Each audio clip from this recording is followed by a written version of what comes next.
एक बार भगवान बलदेव भैया को लेकर के और गौशाला में पहुंच गए।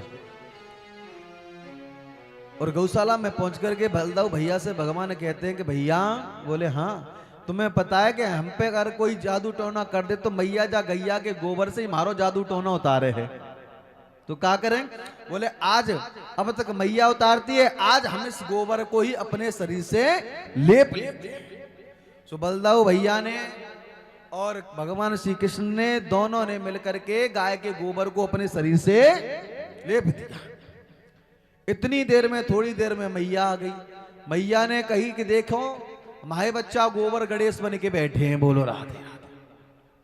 लेकिन अंदर से मुस्कुराती है, बाहर से डांट लगाती, कहती है चौने छोराओ, तुम बहुत तुम मचाओ, हमें लगे है तुम बिल्कुल सुअर की तरह लगो।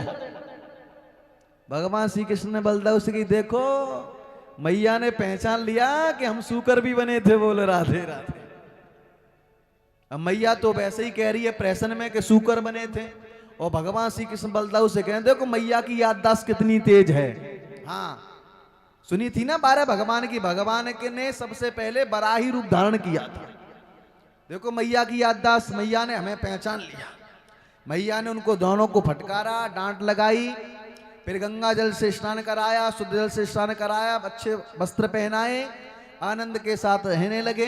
इधर गोपियां भगवान के दर्शन करने के लिए कुछ न कुछ उल्हाना बहाना लेकर के मैया के पास आ जाती हैं। उनको अगर कोई उल्हाना नहीं मिलता है लल्ला के दर्शन करने के लिए, तो क्या करती हैं कि सभी गोपियां अपने सासू के जमाने की जो मटकियां हैं उनको बाहर ले आती हैं। सासू जी कहीं चली जाती हैं और उन मटकियों को ही फोड़ देती हैं। सासू आई, बहू, बोले हाँ। बोले ये मटकी किसने फोड़ी? बोले सासू से कहती हैं कि माँ पूछो ही मत, ये मटकियां किसने फोड़ दी? अरे किसने फोड़ी हैं? बोले कौन है फोड़ने वाला? वही है नंद का छोरा, वही फोड़ के चला गया। सास कहती ला मैं जाती हूँ, अभी जाके नंद जो है यशोदा को समझाती हूँ। बहुएं कहती हैं कि फोड़ी हमने। वो जा रही हैं दर्शन करे भाई सास, उनने कही सास तक रुको रुको माँ, समय हो रहा है सायंकालीन वेला का, और शिकायत करके लौटोंगी तब तक रात हो जाएगी। बुढ़ापे का शरीर है, कहीं गिर गई तो हार पैर टूट जाएंगे, तुम बैठो घर, और हम जाते हैं शिकायत करने के लिए। सो गोपियां शिकायत करने के लिए जाती हैं, और जैसे ही अब भगवान को तो पता ही नहीं क्या हो रहा है, और जैसे ही शिकायत करने के लिए पहुंची, गोपियां चाहती हैं केवल एक बार हम गोविंद को एक बार एक दिन में देख लें तो हमारा जीवन सफल हो जाता है। उस दिन हमारा बहुत ही अच्छी तरीके से गुजरता है। बहाने ले लेकर के जाती हैं गोपियां भगवान को मिलने के लिए। मैया यशोदा को आवाज लगाई और कहा मैया यशोदा क्या है? बोले तेरे लाला ने मटकी फोड़ दे, जब भी हमारे घर में जावे है माखन मांगे माखन दे तो माखन नहीं खावे है, और मटकियां और फोड़ देता है। बछड़े को साथ में लेकर के गई हैं। किस तरीके से गोपियां कह रही हैं, वर्षान मुंचन कुचित समय क्रोश संजात हासः स्तेयं स्वादथ्य दधिपयं कल्पितैस्तेय योगै मरकान मोक्षं विभजति सचेन्नाति भाण्डं भिनति द्रव्यालाभे सग्रह कुपितो यात्पकोशतोका। बार बार गोपियां शिकायत करने के लिए पहुंचती हैं भगवान की। मैया कहती है तो इसे तुम फटकार दिया करो। गोपियां कहती हैं कि हम फटकार लगाते हैं तो फिर ये हमें चिढ़ा करके भागते हैं। इसलिए गोपियां मैया से बार बार शिकायत करने के लिए जाती हैं। मैया ने कहा कि आज के बाद मेरा छोरा तुमसे कोई ऊधम नहीं मचावे, तुम अपने अपने घर पे जाओ। गोपियां भगवान के दर्शन कर लेती हैं, लौट करके आ जाती हैं। आज सभी ग्वाल वालों को साथ में लेकर के भगवान श्री कृष्ण कहने लगे चलो खेलने चलते हैं। खेलने के लिए गए, मिट्टी की लीला इन्होंने की, और जैसे ही मिट्टी की लीला इन्होंने की सो इन्होंने क्या किया कि पृथ्वी से मिट्टी उठाई और मिट्टी उठा करके इन्होंने अपने मुख में डाल ली। इस लीला को सभी ग्वाल वालों ने, बलदेव भैया ने देख लिया। सभी ग्वाल वालों ने कहा, चौरे छोरा, लाला कृष्ण, तूने मिट्टी खाई है? बोले मैंने मिट्टी नहीं खाई। बोले बता दे, तेरी शिकायत आज मैया यशोदा से करेंगे, तू बहुत उद्दंड होता जा रहा है, तो मिट्टी खा रहा है। जाकर के सबसे पहले बलदाऊ जी से शिकायत कर दी और कही, भैया बलदाऊ? बोले हाँ। बोले आज तुम्हारे छोटे भाई ने मिट्टी खाई। अच्छा चौरे लाला, तूने मिट्टी खाई? अब तो बोले दाऊ मैंने मिट्टी ना खाई। बोले चल तेरी आज शिकायत मैया यशोदा से करेगा। सो मैया यशोदा से शिकायत करने के लिए आ रहे हैं। एकदा कीड़मानस्ते रामाद्या गोपदारका कृष्णो मदं भक्षितवान् नीति मात्रे निवेदयन्। तूने मिट्टी खाई? भगवान बार बार मना करते हैं कि मैंने मिट्टी नहीं खाई। भगवान को खींच करके सभी ग्वाल वाल लेकर के आ रहे हैं कि तेरी शिकायत हम मैया यशोदा से करेंगे। साग्रहीत्वा करे कृष्ण मुपालब्धहितैषिणी यशोदा भय संभ्रांत प्रेक्षणा क्षम भाषत। भगवान को खींच करके ग्वाल वाल लेके आ रहे हैं, ये आगे खींच रहे हैं, भगवान पीछे खींच रहे हैं कि आज लगता है आज तो हमारी पिटाई जरूर लगेगी, हमने मिट्टी खा ली है। अब तो बलदेव भैया भी कहें, हाथ पकड़ के खींच के भगवान कह रहे हैं, भैया ताऊ? बोले हाँ। बोले मुझे छोड़ दो, मैं आज के बाद ऐसी गलती कभी ना करूं।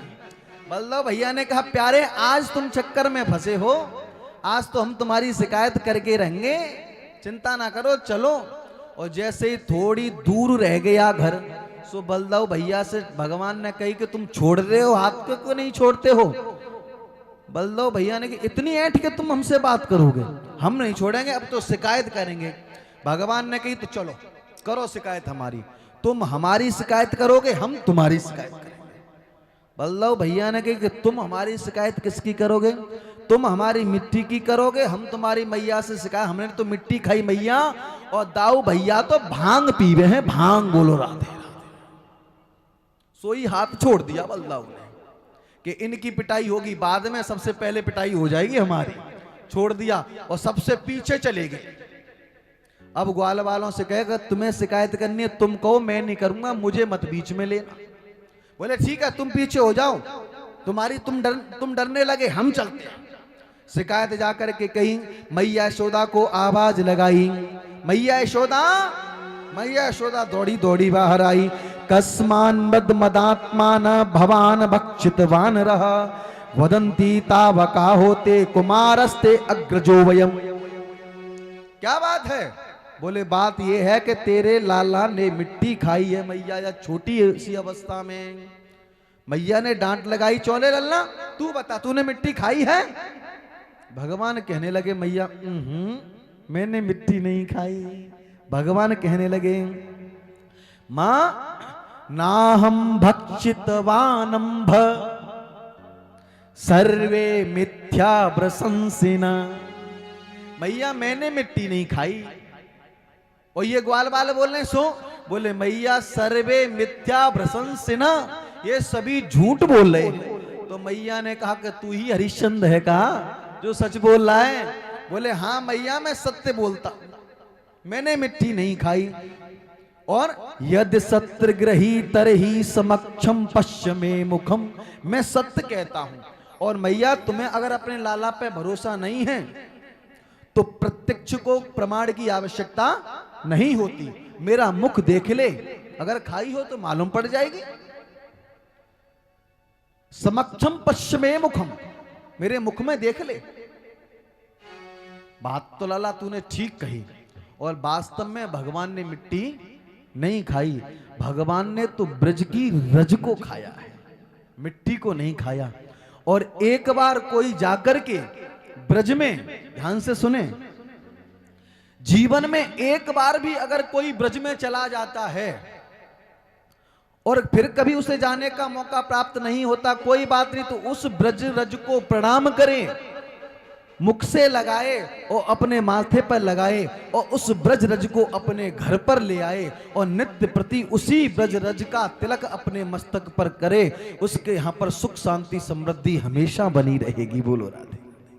ये ब्रज का चमत्कार है। साक्षात ठाकुर ने जहां क्रीड़ा की हो, जहां बड़े बड़े संत महात्मा विराजमान रहते हों, अगर उस जगह की हमें रज प्राप्त हो जाए तो हमारा जीवन ही धन्य हो जाएगा। भगवान कहते मैया मैंने मिट्टी नहीं खाई। फिर तूने क्या खाया है? बोले मैया मैंने तो ब्रज रज खाई है। सभी ग्वाल बाल बार बार कहते हैं कि मैया ये झूठ बोल रहा है, इसने मिट्टी ही खाई है। सब ग्वाल बाल आकर के शिकायत करने लगे, कहने लगे मैया मैंने माटी नहीं खाई है, लेकिन पश्चिम में मुखम, आप मेरे मुख को खोल करके देख लीजिए। ठीक है मैया, दिखा लल्ला। सो लल्ला ने जैसे ही मुख को फाड़ा, सो भगवान ने जैसे ही अपने मुख को फाड़ा तो मैया ने क्या देखा भगवान के मुख में? सा तत्तद्रसे विश्वम जगत स्नातुम च खम दिशा साद्रदीपाब्धि भूगोलम शाव्य गीतांतु तारकम। देखा क्या? सातत्तदर्श विश्वम, भगवान के मुख में मैया यशोदा को पूरा विश्व, पूरा जगत दिखाई दिया। खम दिशा, दसों दिशाएं दिखाई दी। खम माने आकाश दिखाई दिया। साद्र दीपाब्धि, सातों दीप दिखाई लगे। भूगोल खगोल दिखाई दिया। और शायग्रीम तुंद तारका ज्योतिष चक्रम जलम तेजो नवश्वान वियदेव च वे कार्यकाणी इंद्राणि मनो मात्रा गुणास्त्रया। बहुत कुछ दिखाई दिया। ज्योतिष चक्रम जलम तेजो, ज्योतिष चक्र दिखाई दिया, जल दिखाई दिया। जब ये सब कुछ देखा, एतत् विचित्रम सह जीव काल स्वभाव कर्माश लिंग भेदम। मैया ने कहा कि मेरा बेटा जो है वो साधारण बालक नहीं है, क्योंकि साधारण बालक के मुख में सारा विश्व दिखाई नहीं दे सकता। ये तो कोई भगवान ही मालूम पड़ता है। जो ही भगवान की बात कही, इधर भगवान ने अपनी योग माया को आदेश दे दिया और कहा कि मेरी माता ने जो भी कुछ मेरे मुख में देखा है, ये कुछ भी बात इसे याद न रहे, क्योंकि अगर इसे ये बात याद रही तो मैया मुझे कभी मुझे अपना बेटा नहीं मानेगी, मैया मुझे मानेगी भगवान। योग माया को आदेश दिया। भगवान ने अपने मुखार बंद को जैसे ही बंद किया, सो मैया यशोदा धड़ाम से जमीन पर गिर गई। योग माया के प्रभाव से मैया सब कुछ भूल गई कि मैंने लल्ला के मुख में क्या देखा।